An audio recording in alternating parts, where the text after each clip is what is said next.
Mau usia berapapun, mau 40, 50, 60, 70 tahun, Anda keluarkan zikir ini di pertengahan malam, mohon kepada Allah, maka digugurkan semua dosa-dosa yang pernah dilakukan di masa lalu yang buruk-buruk. Allah ganti sisa hidup Anda dengan lebih baik dibandingkan dengan yang sebelumnya.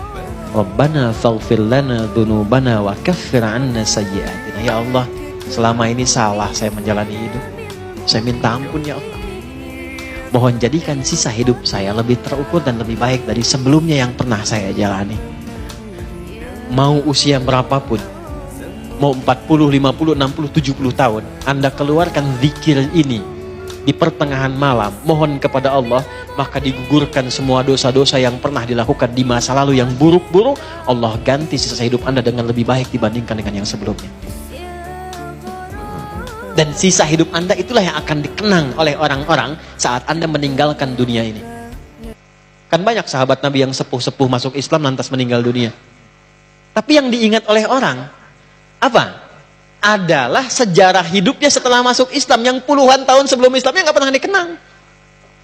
Yang dikenang itu yang baik-baiknya aja. Silahkan Anda cek, banyak sekali. Ya, misal mohon maaf, Abdullah bin Abi Umi Maktum saat masuk Islam kan sudah sepuh, matanya nggak bisa lihat. Tapi yang dikenang dari beliau itu bukan perjalanan hidupnya dari remaja sampai dengan sepuh, tapi justru periode keislamannya. Saat beliau senang ke masjid, tiba-tiba azan, minta sama Nabi, ada nggak keringanan untuk nggak ke masjid? Kata Nabi, apakah engkau dengar suara azan? Ya, selama dengar azan tetap ke masjid. Maka sejak saat itu berangkat lebih awal ke masjid. Sampai azannya pun jadi 2 kali. Itulah sejarah azan 2 kali itu. Abdullah bin Abi Umi Maktum. Itu yang diviralkan sampai sekarang. Antum jangan takut, Allah lebih cinta pelaku maksiat yang tobat dibandingkan orang soleh yang tidak pernah merasa salah. Catat itu. Allah lebih cinta pelaku maksiat yang gemar bertobat dibandingkan orang soleh yang tidak pernah merasa salah. Jadi kalau antum pernah berbuat maksiat, karena Anda manusia. Tapi karena Anda manusia, Anda tobat. Karena yang tidak tobat itu cuma setan. Setan salah, setan nggak tobat. Manusia salah, manusia tobat. Ketika Anda tobat, Allah cinta. Anda merasa soleh, tapi nggak pernah merasa salah. Allah malah nggak suka.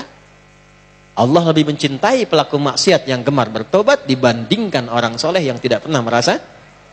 Bikin status tuh.